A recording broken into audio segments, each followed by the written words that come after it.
My dear, today I will show you how to run the latest stable diffusion 3.5 on your personal computer. We need to use the ComfyUI framework. First, download the code from its GitHub homepage. The link is here. Then unzip it. Next, we install the Python runtime environment. Create a virtual environment based on Python 3.12 through conda. Install PyTorch.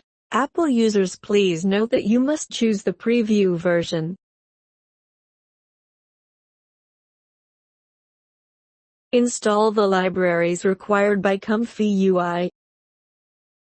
Then we go back to the ComfyUI homepage and download the model files required for stable diffusion. We need 3 text encoding files, clip.py, clip.g and t5. Then the model of stable diffusion 3.5. Meanwhile, we can download an example configuration file. After downloading, drag them to the corresponding folder of ComfyUI.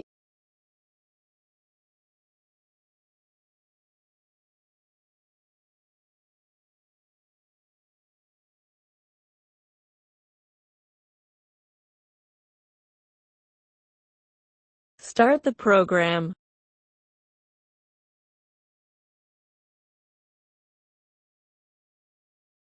After loading, open it in the web browser.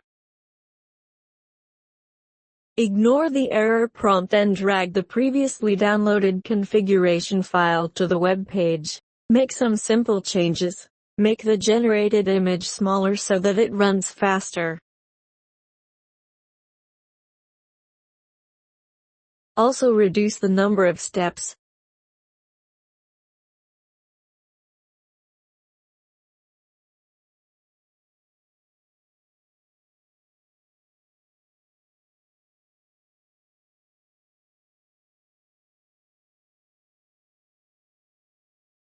The default prompt is to generate a bottle. Click Run. Wait a moment, and you can see that the image is generated. Do you get it? Like me if you like the video.